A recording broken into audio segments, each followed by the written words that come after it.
ناظرین، آج ہم آپ کے سامنے دنیا کے سب سے بڑے حکیم اور مفکر لقمان حکیم کے سنہری اقوال پیش کرنے جا رہے ہیں۔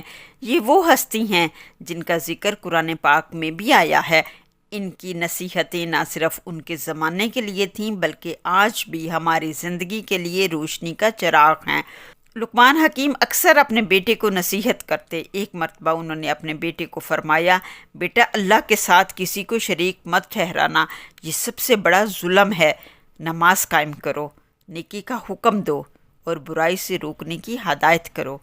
مصیبت پر صبر کرنا سیکھو، یہ انسان کو مضبوط بناتا ہے۔ بیٹا، تکبر مت کرنا، نہ زمین پر اکڑ کر چلنا اور نہ اپنی آواز اونچی کرنا، بے شک سب سے بری آواز گدھے کی آواز ہے۔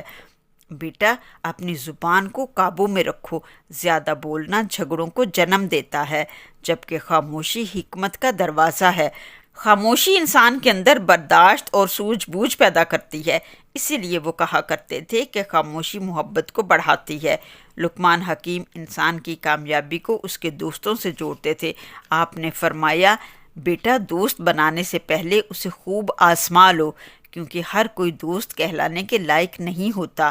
وہ مزید کہا کرتے تھے، جاہل کی صحبت دل کو سخت کرتی ہے، اس لیے ہمیشہ اہل علم اور نیک لوگوں کے قریب رہو۔ یہ تھے حکیم لقمان کے چند سنہری اقوال جو آج بھی ہمارے دل کو روشنی دیتے ہیں۔